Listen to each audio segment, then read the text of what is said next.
అనంతమైన ఈ విశ్వంలో ప్రతి ఒక్కరూ ప్రశాంతంగా జీవించాలనే కోరుకుంటారు. అయితే ప్రశాంతతకు సుఖానికి తేడా తెలుసుకోలేక విలాసాల వెంట పరుగులు తీస్తూ ఉంటారు. వ్యామోహాల్లో మునిగి తేలుతూ వేదనలు పొందుతూ ఉంటారు. అలాంటి వారికి శాంతి మంత్రాన్ని, శాంతి సందేశాన్ని అందించిన అవతార పురుషుడు గౌతమ బుద్ధుడు. ఆ మహనీయుడు కొలువైన ఉత్తరప్రదేశ్ సారనాథ్లోని మూలగంధ కుటీ విహార్ ఈ వారం దివ్యక్షేత్రం.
భారతదేశంలో చారిత్రక వైభవాన్ని కలుపుకుంటూ వైష్ణవ, శైవ, శక్తి ఆలయాలు అలరారుతున్నాయి. అలాగే ఆయా ప్రాంతాల్లో అనేక నామాలతో గ్రామదేవతలు విలసిల్లుతున్నాయి.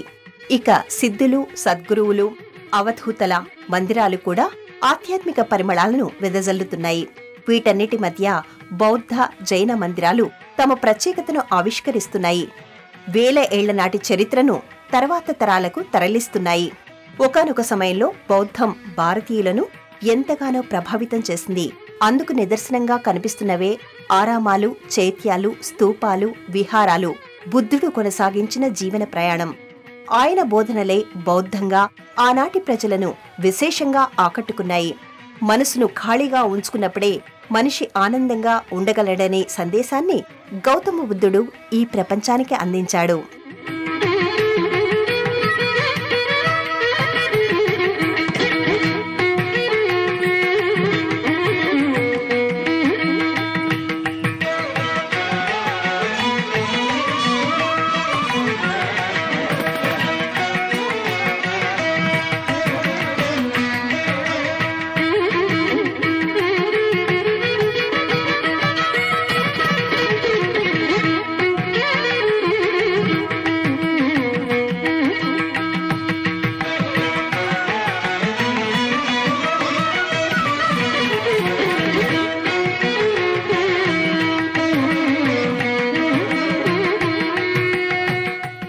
బుద్ధుడు జన్మించింది ఇప్పటి నేపాల్ ప్రాంతంలో అయినప్పటికీ బౌద్ధం అనేది భారతదేశం మీదుగా అనేక దేశాల్లో విస్తరిస్తూ వెళ్ళింది.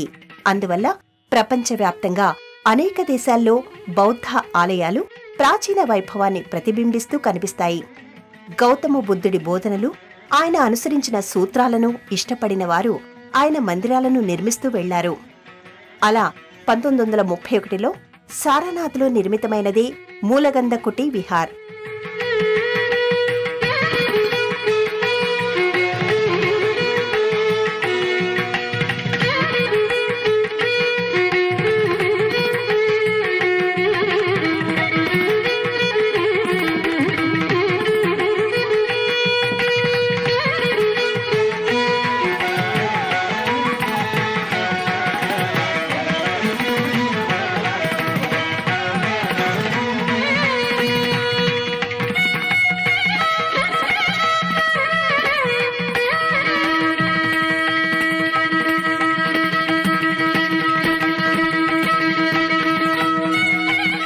అత్యంత విశిష్టమైన క్షేత్రంగా విలసిల్లుతున్న వారణాసికి సమీపంలోనే సారనాథ్ దర్శనమిస్తుంది. గౌతమ బుద్ధుడు తన మొదటి ధర్మోపదేశం చేసింది, బౌద్ధ సంఘం ఏర్పడింది, బౌద్ధమత ప్రచారం మొదలైంది ఇక్కడే. బౌద్ధులు అత్యంత విశిష్టమైనదిగా భావించే 4 పవిత్రమైన ప్రదేశాల్లో సారనాథ్ ఒకటిగా చెబుతారు. మిగతా 3 పవిత్ర ప్రదేశాలుగా గౌతముడు జన్మించిన లుంబినివనం, ఆయన జ్ఞానాన్ని పొందిన బోధ్గయ, నిర్యాణం చెందిన కుసినారా కనిపిస్తాయి.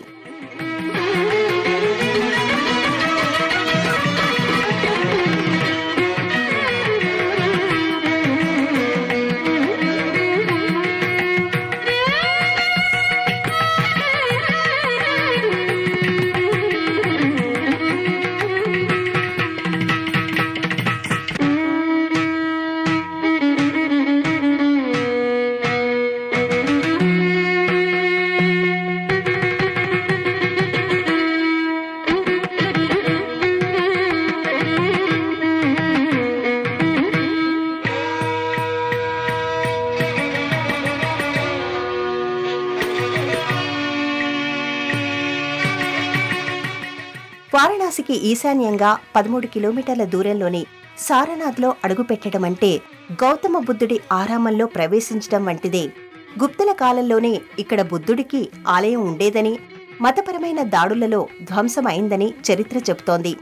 ఆ తర్వాత కాలంలో సువిశాలమైన ప్రదేశంలో ఈ నిర్మాణం కొనసాగింది.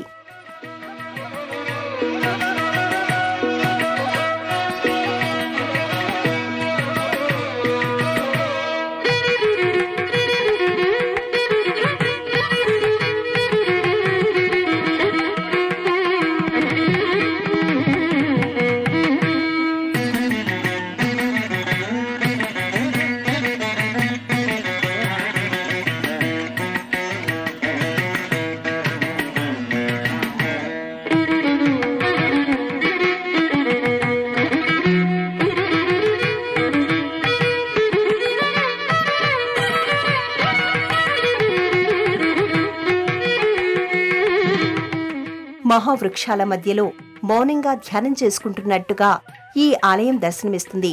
విలక్షణమైన నగిశీలతో విభిన్నమైన శైలిలో నిర్మితమైన ప్రధానమైన ఆలయం విస్మయులను చేస్తుంది. ప్రధానమైన ద్వారం నుంచే ఈ ఆలయం కనిపిస్తూ ఉంటుంది.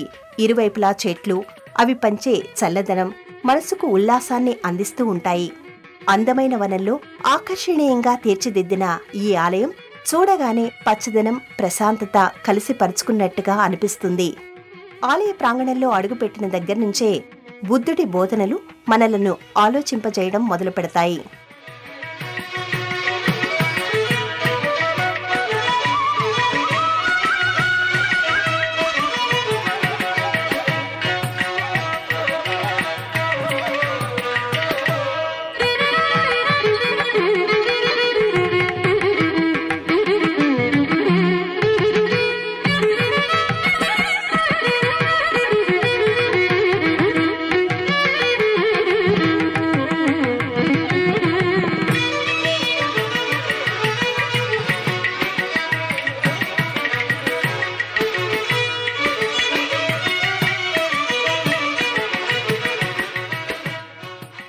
ప్రాచీన కాలంలో బౌద్ధ మందిరాలను, స్తూపాలను కొండలపై, కొండ గుహలలో నిర్మించడం ఎక్కువగా కనిపిస్తూ ఉంటుంది.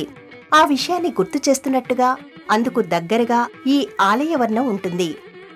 ప్రధానమైన ద్వారం ఎత్తైన ముఖమండపం మాదిరిగా ఉంటుంది. ముఖమండపానికి అనుబంధంగా ఉన్న ప్రధానమైన ఆలయం ఇరువైపులా శిఖరాలను కలిగి 2 స్తంభాలతో మొదలవుతుంది. మట్టి రంగులోని ఈ మందిరం మెట్ల దగ్గర్నుంచే మనసును దోచుకోవడం మొదలుపెడుతుంది.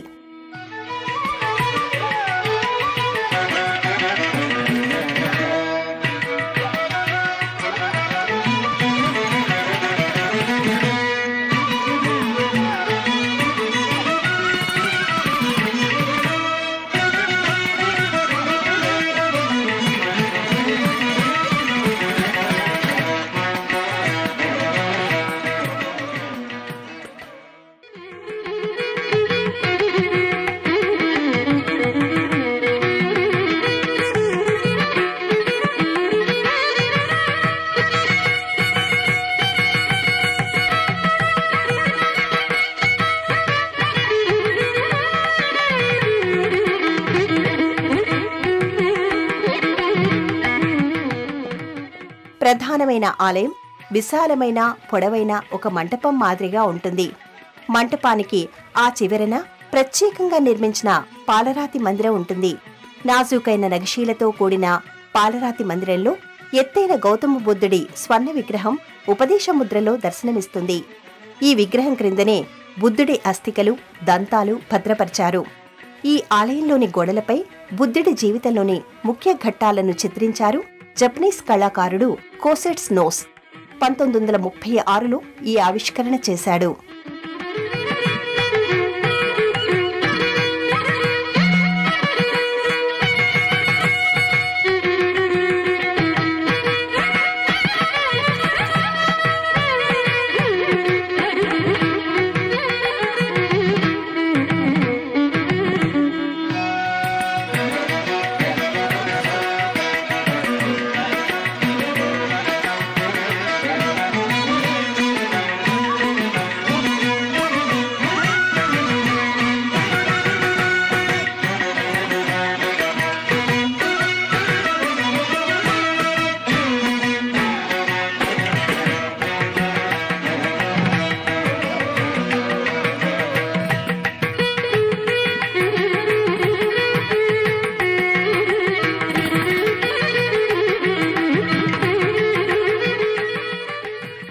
సారనాథ్ని హరిణివనం అని కూడా అంటారు. సారనాథ్ అనే పేరు సారంగనాథ్ అనే పేరు నుంచి వచ్చిందని ఒక కథనం ఇక్కడ వినిపిస్తూ ఉంటుంది. చాలా కాలం క్రితం జరిగిన సంఘటన ఇది. స్థానికంగా ఉండే రాజు వేటకు వెళతాడు. ఒక ఆడజింక ఆయనకు పట్టుపడుతుంది. ఆడజింక ప్రాణాలను కాపాడటం కోసం తన ప్రాణాలను త్యాగం చేయడానికి ఒక మగజింక సిద్ధపడుతుంది. నోరు లేని ఆ జింకలు ఒకదానికోసం ఒకటి ప్రాణత్యాగం చేయడానికి సిద్ధపడ్డం రాజు హృదయాన్ని కదిలించి వేస్తుంది. ఆయన ఆ 2 జింకలను వదిలేస్తాడు. అంతేకాదు, ఆ రోజు నుంచి ఆయన వేట మానేస్తాడు. జింకల అభయారణ్యాన్ని అభివృద్ధి చేస్తూ వెళతాడు. అందువల్ల ఆయనను జింకల ప్రభువుగా పిలిచేవారు. ఆ సారంగనాథుడి పేరు మీదనే ఇది సారనాథ్గా మారిందని అంటారు. అలాంటి సారనాథ్లో ఈ ఆలయాన్ని శ్రీలంకకు చెందిన మహాబోధి సొసైటీ స్థాపకుడు అంగారిక ధర్మపాల నిర్మించారు. అంతర్జాతీయ బౌద్ధ సమాజం నుంచి లభించిన విరాళాలతో 1931లో ఈ ఆలయం నిర్మితమైంది.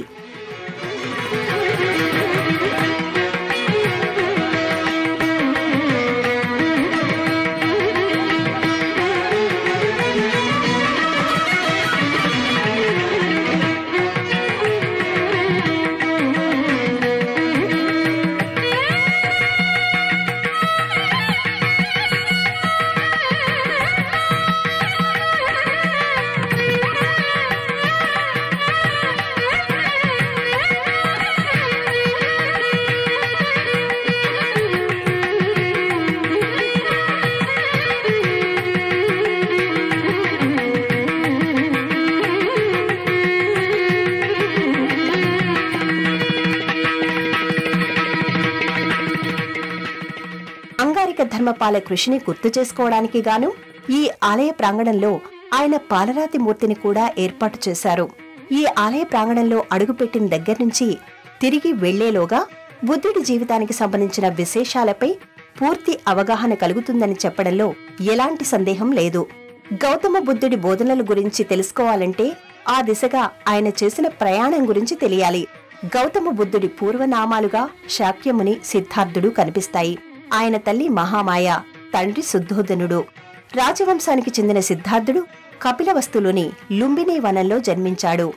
బాల్యంలోనే తల్లిని కోల్పోయిన ఆయన ఆ తర్వాత పినతల్లి ప్రజాపతి దగ్గర పెరిగారు. సిద్ధార్థుడికి తన 16వ ఏట యశోధరతో వివాహమవుతుంది. వారి సంతానమే రాహులుడు. సిద్ధార్థుడు తన 29వ ఏట వరకు రాజభోగాలను అనుభవించాడు. ఆ తర్వాత ఆయనకి ఎదురైన సంఘటనలు ఆలోచనలో పడేస్తాయి. తాను చూసిన వారిలో ప్రతి ఒక్కరూ ఏదో ఒక విషయంగా విచారాన్ని పొందుతూ ఉండడం ఆయన్ను ఆశ్చర్యపరుస్తుంది. సుఖాలు అందుబాటులో ఉన్నవారు సైతం ఏదో ఒక వెలితిని కలిగి ఉండటం ఆయన అనుభవంలోకి వస్తుంది. లౌకిక జీవితాన్ని గడుపుతున్న వారెవరూ ఆనందంగా లేకపోవడం గమనించిన ఆయన ఆ స్థితి నుంచి వాళ్ళని బయటికి తీసుకొచ్చే మార్గాన్ని అన్వేషించాలని భావిస్తాడు. అందుకోసం ఆయన ఒక రాత్రి వేళ రాజ్యాన్ని, భార్య బిడ్డల్ని వదిలి వెళ్లిపోతాడు. దీనినే బౌద్ధులు మహాభినిష్క్రమణంగా పేర్కొంటారు. మనిషి నుంచి దుఃఖాన్ని దూరం చేయడం ఎలాగో తెలుసుకోవడం కోసం ఎంతో మంది గురువులను ఆశ్రయించిన సిద్ధార్థుడికి సరైన సమాధానం లభించలేదు. అప్పుడు ఆయన బుద్ధగయలోని బోధి వృక్షం క్రింద ధ్యానంలోకి వెళ్లడం, జ్ఞానాన్ని పొందడం జరిగింది. అప్పుడు ఆయన బోధించినదే అష్టాంగ మార్గం. మనిషిలోని అసంతృప్తికి, అశాంతికి కారణం కోరికలే అని ఆయన సెలవిచ్చారు. కోరికలను జయించిన వారు మాత్రమే శాంతి మార్గానికి చేరువ కాగలరని చెప్పారు. బుద్ధగయలోని బోధి వృక్షం క్రిందనే ఆయన జ్ఞానాన్ని పొందారు. ఆ వృక్షానికి సంబంధించిన శాఖనే ఇక్కడి బోధి వృక్షమని చెబుతారు. ఇప్పుడు ఇది మహావృక్షమై శాఖోపశాఖలుగా విస్తరించింది. దీనిని ఎంతో అపురూపంగా సంరక్షిస్తూ ఉంటారు. ఈ ఆలయాన్ని దర్శించుకున్న వారు ఈ బోధి వృక్షం ఛాయలో ధ్యానం చేసుకుంటూ ఉంటారు.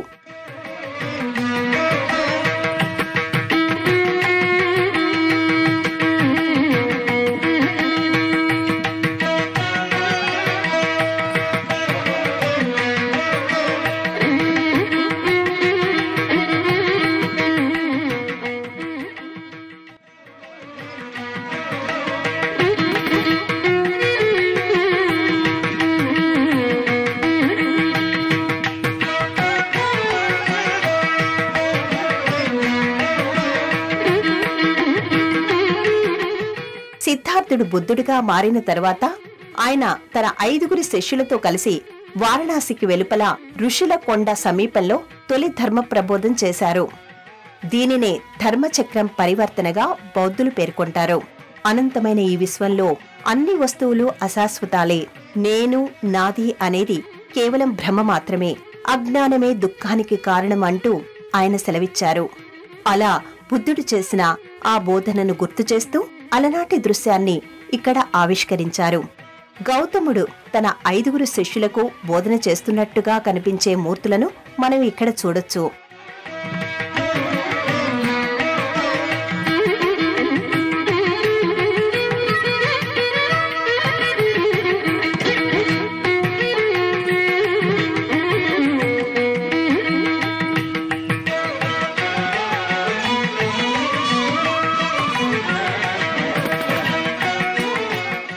ఈ ప్రదేశంలో బుద్ధుడు మొదటిసారిగా ధర్మబోధన చేసే సమయానికి ఆయన వయసు 35 ఏళ్లు అని చెబుతారు. ఇక్కడి నుంచి బయలుదేరిన శిష్యులే ప్రపంచవ్యాప్తంగా ధర్మ ప్రచారం చేస్తూ వెళ్లారు. గౌతమ బుద్ధుడి బోధనలను ఆ కాలంలో ఎవరూ గ్రంథస్థం చేయలేరు.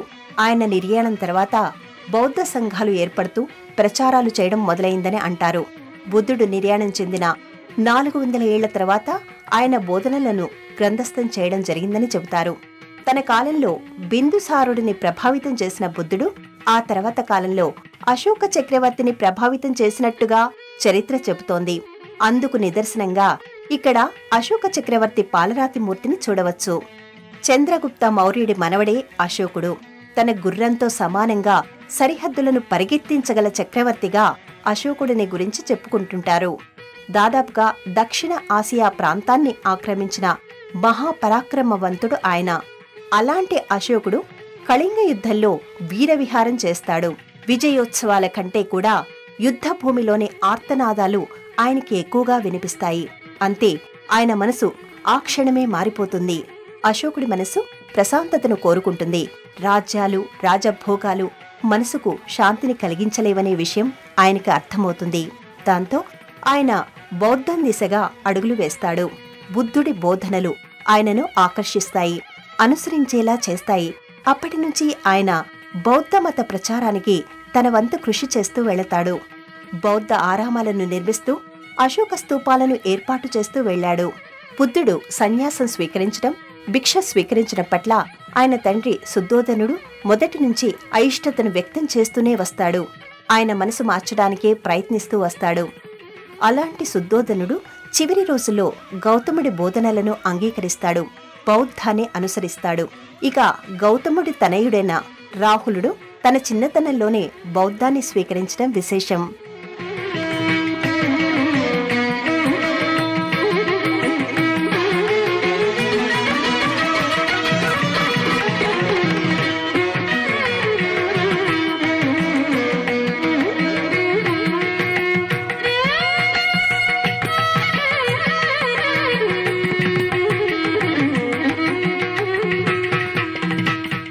సారనాథ్లోని ఈ ప్రదేశంలో చైనా, జపాన్, థాయిలాండ్, కంబోడియా తదితర దేశాలకు చెందిన బౌద్ధ మందిరాలు దర్శనమిస్తూ ఉంటాయి. ఎత్తైన మూర్తిగా స్థానిక భంగిమలోనూ, ధ్యాన ముద్రలోనూ, ఉపదేశ ముద్రలోనూ ఇలా వివిధ ముద్రలతో కూడిన బుద్ధుడి మూర్తులు ఇక్కడ కనిపిస్తూ ఉంటాయి. ఇక్కడి ప్రాంగణంలో వేలాడదీసిన గంటలను ఆయా దేశాలకు చెందిన వారు కానుకలుగా సమర్పించారని చెబుతూ ఉంటారు. బౌద్ధానికి చెందిన విశేషమైన రోజుల్లో దేశ విదేశాలకు చెందిన సన్యాసులు పెద్ద సంఖ్యలో ఈ ఆరామాన్ని దర్శిస్తూ ఉంటారు. ముఖ్యంగా బుద్ధ పౌర్ణమి రోజుని ఇక్కడ ఒక పండుగలా నిర్వహిస్తారు. ఈ ఆలయాన్ని దర్శించే ఇతర పర్యాటకుల సంఖ్య కూడా ఎక్కువగానే ఉంటుంది.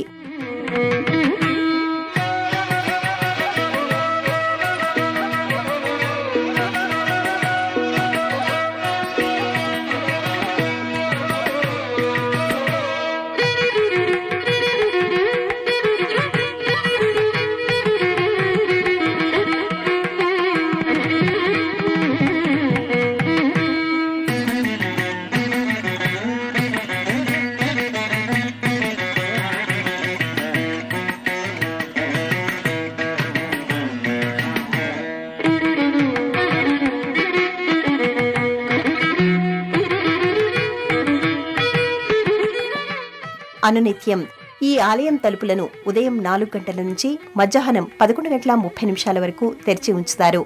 మధ్యాహ్నం 1:30 నుంచి సాయంత్రం 5:30 వరకు దర్శనానికి అనుమతి ఉంటుంది. ఆయా మాసాల్లో ఆలయ వేళలు మారుతూ ఉంటాయి. బోధి వృక్షం క్రింద జ్ఞానాన్ని పొందిన బుద్ధుడు తొలిసారిగా ధర్మబోధన చేసింది ఇక్కడే. బౌద్ధం అంకురించింది ఇక్కడే. ప్రపంచమంతా విస్తరించడానికి బుద్ధుడి బోధనలు ప్రాణం పోసుకుంది ఇక్కడే. ప్రపంచ శాంతి ప్రవహించడం మొదలైంది ఇక్కడే. అలాంటి ఈ పవిత్ర ప్రదేశం గౌతముడి అంతరంగాన్ని ఆవిష్కరిస్తుంది, అనంతమైన అనుభూతినిస్తుంది, అదే పనిగా ఆలోచింపచేస్తుంది. దేశంలోని అన్ని ప్రధానమైన నగరాల నుంచి వారణాసికి రోడ్డు, రైలు, వాయు మార్గాలున్నాయి. హైదరాబాద్ నుంచి రైలు మార్గంలో నాగ్పూర్, రేవా మీదుగా వారణాసికి చేరుకోవచ్చు. వారణాసి నుంచి 13 కిలోమీటర్ల దూరంలో ఉన్న సారనాథ్ చేరుకోవడానికి స్థానిక వాహనాలు అందుబాటులో ఉన్నాయి.